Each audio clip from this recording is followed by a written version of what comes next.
রাসূল ডাকতেছেন, সাহাবীরা রে, আমার এই শহীদদেরকে দাফন করে দাও। শর্ত হলো গোসল দিও না, রক্তমাখা জামা কাপড়গুলো পাল্টাইও না, এই রক্তমাখা জামা সহ দাফন করে দাও। হাসরের ময়দানে আমি নবী এই শহীদগুলো লইয়া আল্লাহর আরশের কিনারে যাইয়া দাঁড়াবো, দেখাবো আমার উম্মতের মতো কেউ নিয়ে আল্লাহকে পাওয়ার জন্য এইভাবে কষ্ট করেছে।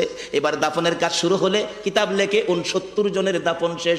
70-এর মাথায় আসওয়াত দূরে পড়ে আছে। আমার নবী 2 কদম সামনে গিয়ে দেখে আসওয়াত নতুন তরবারি হাতে চিত হয়ে পড়ে আছে, শহীদ হয়ে গেছে। আমার নবী ডাকে, রে আসওয়াত, মদিনার হুর বিয়ে করতে পাঠাইছিলাম, মদিনার হুর বিয়ে করলি না, যুদ্ধের ময়দানে জীবন দিয়ে বিদায় হলে। আসওয়াত রে, নতুন তরবারিটা হাতে রে। আসওয়াত একজন সাহাবী বলেন, হুজুর বিয়ের বাজার করতে এসে আপনি যুদ্ধে গেছেন, খবর পাইয়া বিয়ের বাজারে টাকা দিয়ে যুদ্ধের বাজার করেছে, আসওয়াত শহীদ হয়েছে। আমার নবী ডাকে, মাবুদ আমার আসওয়াতকে তুমি কি দিবা গো আল্লাহ?